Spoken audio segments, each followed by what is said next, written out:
नमस्कार विद्यार्थी मित्रांनो, शून्य पालकांनो व माझ्या सर्व शिक्षक बंधू आणि भगिनींनो, मी सचिन कोकणे तुमच्या सर्वांच्या आवडत्या सारे शिकूया या यूट्यूब चॅनलवरती अगदी मनपूर्वक सहर्ष स्वागत करतो. विद्यार्थी मित्रांनो, आपण आपल्या चॅनलवरती संपूर्ण सेतू अभ्यासक्रम अगदी व्यवस्थितपणे स्पष्टीकरणासह उत्तरांसह पूर्ण करत आहोत. त्याच पद्धतीने आपल्या चॅनलवरती आपण रोज लाईव्ह लेक्चर घेत आहोत. मागील फक्त 2-3 दिवसांपासून आपले हे लाईव्ह लेक्चर सेतू अभ्यासक्रमामुळे बंद आहेत. लवकरच सेतू अभ्यासक्रम आपला पूर्ण झाल्यावरती आपण पुन्हा आपली लाईव्ह लेक्चर सुरू करणार आहोत. त्यासाठी बाळांनो, रोजच्या नवनवीन व्हिडिओसाठी त्याच पद्धतीने लाईव्ह लेक्चरसाठी प्लीज आपल्या चॅनलला सबस्क्राईब करून शेजारच्या बेल आयकॉनवरती क्लिक करा. आज आपल्याला इयत्ता 9वीच्या ज्या कृतीपत्रिका आहेत 1 ते 7 आणि 8 ते 14 यांच्या आधारावरती असणारी चाचणी क्रमांक 1 आणि चाचणी क्रमांक 2 या दोन्ही चाचण्या आपण अगदी व्यवस्थितपणे स्पष्टीकरणासह व्यवस्थित आदर्श उत्तरांसह पाहणार आहोत. तर बाळांनो, पहिली चाचणी तुमच्या समोर त्या ठिकाणी दिसत असेल. पहिली चाचणी जी एकूण 30 मिनिटांसाठी आणि 15 गुणांसाठी आहे, त्याच पद्धतीने त्या ठिकाणी असणाऱ्या कृतीपत्रिका 1 ते 7 वरती आधारित आहे. तर या ठिकाणी तुम्हाला महत्त्वाच्या सूचना दिलेल्या आहेत. सर्व प्रश्न सोडवणे आवश्यक आहे. उजव्या बाजूचे कंसातील अंक गुण दर्शवतात. आवश्यक तेथे अचूक नामनिर्देशित आकृती काढावी. प्रत्येक बहुपर्यायी प्रश्नासाठी अचूक उत्तराचा केवळ पर्याय क्रमांक लिहावा, असा तुम्हाला काही महत्त्वाच्या सूचना दिल्यात. आता प्रश्न तुम्हाला पहिला बाळांनो त्या ठिकाणी विचारलाय. या पहिल्या 1 नंबरच्या चाचणीमधला हा पहिला प्रश्न आहे. मी कोणते ओळखा. माझ्यामुळे परिपथातील विद्युत वाहक तारेमधील इलेक्ट्रॉन गतिमान होतात, त्याला विद्युत घट असं म्हटलं जातं. माझ्यामुळे चुंबकाला लोखंडी खिळे चिकटतात, चुंबकत्व असं म्हटलं जातं. माझ्यामध्ये धातूचे आणि अधातूचे गुणधर्म असतात, त्यालाच काय म्हणतो बाळांनो, धातू सदृश मूलद्रव्य असं म्हटलं जातं. हे सगळ्यांना माहिती आहे. अतिशय सोपे हे प्रश्न आहेत की ज्याच्यामध्ये धातू आणि अधातूंचे गुणधर्म असतात त्याला काय म्हणतो आपण, धातू सदृश असं म्हणतो. हे ऑलरेडी तुम्हाला मी शिकवलेलं आहे चांगल्या पद्धतीने. त्यानंतर प्रश्न क्रमांक 2 तुमच्या समोर बाळांनो त्या ठिकाणी असेल. खालील आकृतीचे निरीक्षण करून प्रश्नांची उत्तरे लिहा असं म्हटलंय. तर आकृतीमधील मूलद्रव्यांचे नाव जर पाहिलं तर सगळ्यांना माहिती असेल, हे सोडियम आहे, जे ऑलरेडी तुम्हाला मी हा प्रकरण शिकवताना आता आपण याच्या संपूर्ण व्हिडिओ सुद्धा पाहणार आहोत. त्याच्यामध्ये तुम्हाला पाहायला मिळेल संपूर्ण 21 कृतीपत्रिका तुम्हाला त्या व्हिडिओमध्ये बाळांनो पाहायला मिळतील. त्याचा सुद्धा आपण एक व्हिडिओ बनवणार आहोत. पहा, याच्यामध्ये सोडियम दिलंय. आता याच्यामध्ये पाहिलं तर तुम्हाला इलेक्ट्रॉन स्वरूपण सगळ्यांना माहिती असेल. याचा अणुअंक जर पाहिला सोडियमचा तर किती असतो, 11 असतो. मग इलेक्ट्रॉन स्वरूपण म्हणजेच कसं काढतो आपण, अशा पद्धतीने इलेक्ट्रॉन स्वरूपण काढतो. ते किती असणार आहे, 2, 8 आणि 1 असणार आहे. म्हणजे 2, 8 आणि 1 म्हणजे हे पहिलं त्याचं द्विक पूर्ण झालं. म्हणजे या ठिकाणी जर पाहिलं तर के, यल आणि यम म्हणजे ही पहिली कक्षा, दुसरी कक्षा, तिसरी कक्षा हे सगळ्यांना माहिती पाहिजे. हे समजून घ्या. आता इथे तुम्हाला हे 11 तुम्हाला सोडियमचा अणुअंक आहे. म्हणजे तुम्हाला पहिला प्रश्न त्यांनी विचारलाय, आकृतीमधील मूलद्रव्याचे नाव लिहा. कोणतं आहे बाळांनो ते मूलद्रव्य, सोडियम आहे. हे तुम्हाला माहिती पाहिजे. या अणूच्या, आता पहा, या मूलद्रव्याच्या इलेक्ट्रॉनची संख्या किती आहे, किती असतात बाळांनो, एकूण 11 त्या ठिकाणी इलेक्ट्रॉन्स असतात, लक्षात घ्या. त्यानंतर तुम्हाला बाळांनो 3 नंबरचा प्रश्न विचारला, या अणूच्या दुसऱ्या कक्षेचे नाव सांगा. आता तुम्हाला आताच मी दाखवलं, हे दाखवलं पहा, पहिली, दुसरी, तिसरी. दुसरी कक्षा कोणती असते, यल असते.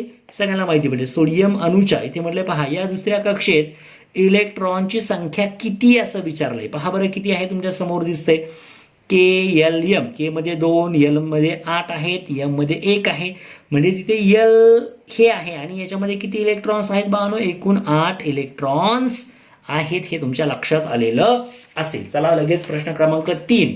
आता आपण याच्या आधीचे प्रश्न 3-3 गुणांचे पाहिले. पुन्हा हा 3 गुणांचा प्रश्न तुमच्या समोर आहे. अगदी काही तुम्हाला वेळ भरपूर दिलाय, 30 मिनिटं दिले, परंतु 10 मिनिटात ही टेस्ट तुमची सोडून होईल. पहा, लिंबू सरबत कोणत्या प्रकारचे मिश्रण आहे, त्यातील घटक पदार्थ कोणते आहेत. पहा बाळांनो, या ठिकाणी जर पाहिलं 3 गुणांसाठी प्रश्न आहे. लिंबू सरबत हे समांगी प्रकारचे मिश्रण आहे. लिंबू सरबतामध्ये साखर, पाणी, लिंबाचा रस व मीठ आवश्यक असल्यात हे घटक पदार्थ असतात. त्यानंतर प्रश्न क्रमांक 4 दिसतोय, आमच्यामध्ये वेगळा कोण असं विचारलंय. तर आमच्यामध्ये वेगळा कोण आहे, मीठ, सोडा, कापूर आणि मोरचूतमध्ये कापूर हा वेगळा आहे. तो वेगळा का आहे त्याचं कारण काय? इतर सर्व घटक असेंद्रिय संयुगे आहेत हे लक्षात घ्या. नंतर पुढचा प्रश्न त्या ठिकाणी आहे म्हणजे सोडियम, झिंक, क्लोरीन, कॅल्शियम याच्यामध्ये आमच्यामधले वेगळं कोण आहे? तेव्हा वरती प्रश्न विचारलाय. तर यांच्यामध्ये वेगळं कोण आहे? क्लोरीन आहे. त्याचं कारण काय आहे? सर्व धातू मूलद्रव्य आहेत. म्हणजे इतर जर पाहिली आपण तर ही संपूर्ण धातू मूलद्रव्य आहेत. क्लोरीन जर सोडला तर. त्यानंतर पुढे 5 नंबरचा प्रश्न बाळांनो तुमच्या समोर दिसतोय. खालील तक्ता पूर्ण करा. उदाहरण दिलंय सायकलचे पॅडल मारणे थांबवले तर सायकल गतिमान असते. कोणतं जडत्व आहे हे तुम्हाला मी शिकवलंय बाळांनो.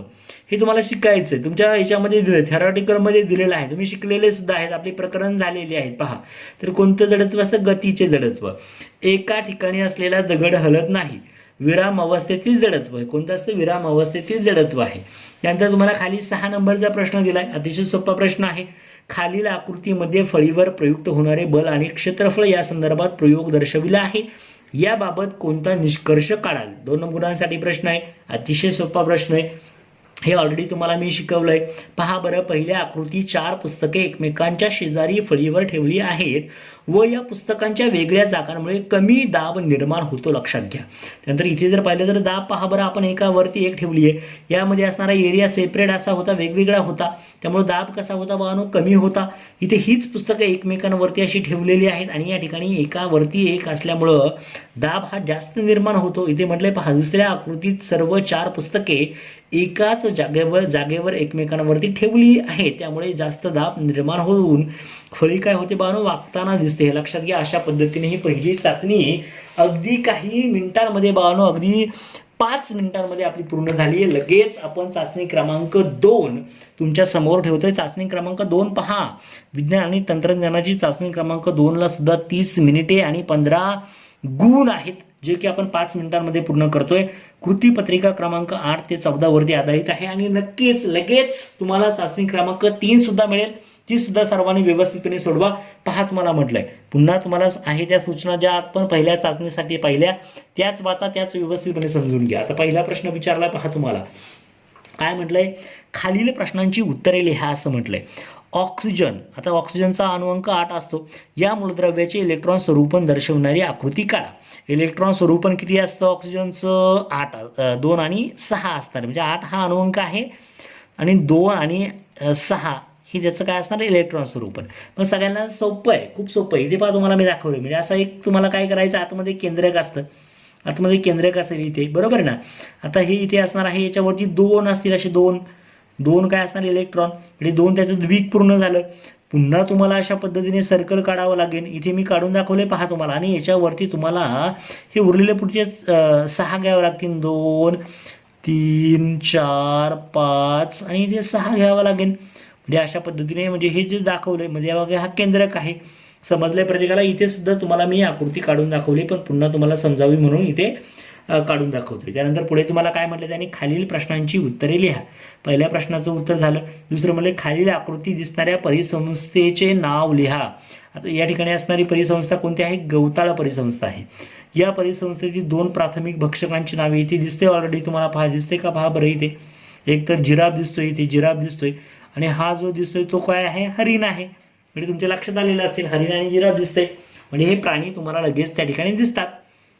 म्हणजे प्रश्नामध्येच उत्तर असतात बाळांनो, काय अवघड नाहीये. चाचण्या तर भरपूर सोप्या असतात. अगदी बाळांनो काही सेकंदामध्ये तुम्हाला उत्तर देता येतील अशा प्रकारची संपूर्ण उत्तर आहेत. काहीच अवघड नाही याच्यामध्ये. पहा, एका वाक्यात उत्तरे लिहा असं म्हटलंय. एका वाक्यात उत्तरे लिहा असं म्हटलंय. आकारानुसार पुढील सजीवांची चढत्या क्रमाने नावे लिहा. किती सोपं आहे बाळांनो, आकारानुसार चढता क्रम लावायचा यांचा. विषाणू हा सगळ्यात लहान असतो, त्याचा सगळ्यात लहान आकार आहे.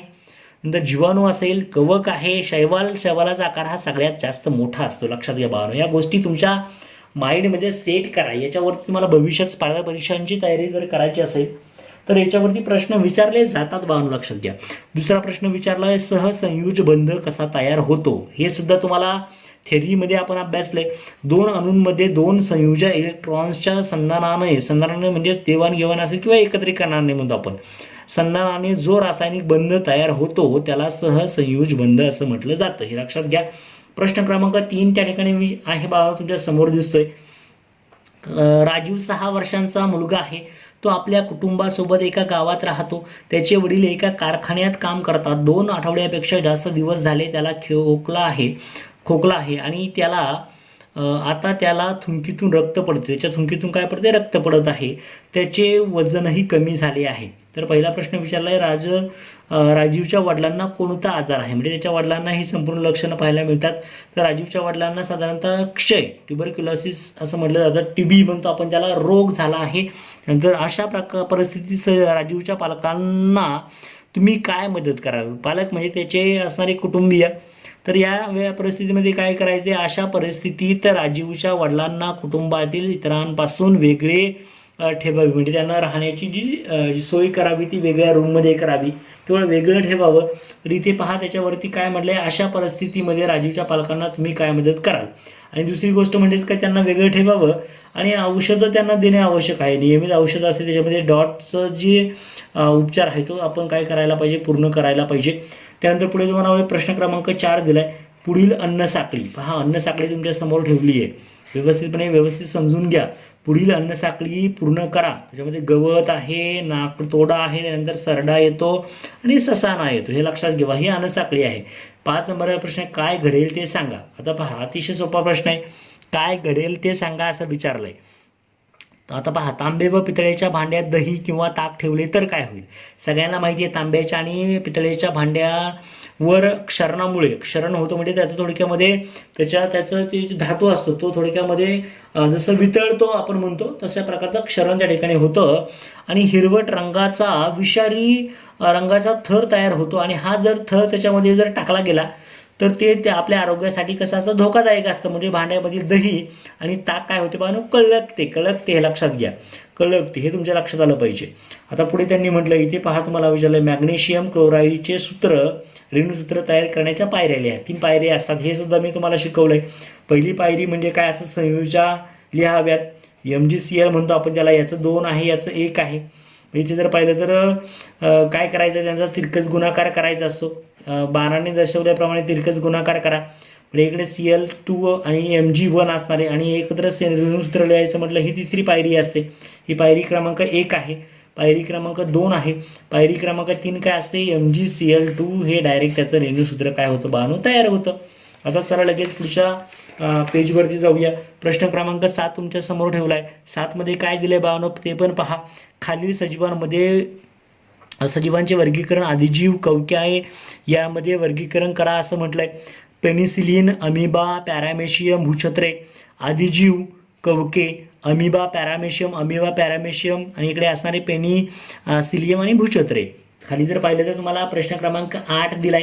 खालील चित्रातील घटनेच्या वातावरणावर कोणता परिणाम होतो? म्हणजे वातावरणावर नक्की कोणता हा वनवा तुमच्या समोर दिसतोय. आणि याच्यावरून मोठ्या प्रमाणावरती प्रदूषण सुद्धा होऊ शकतं, आरोग्य ढासळू शकतं. इथे पहा तुम्ही याचं थोडंसं स्पष्टीकरण पाहिलं तर काय येईल?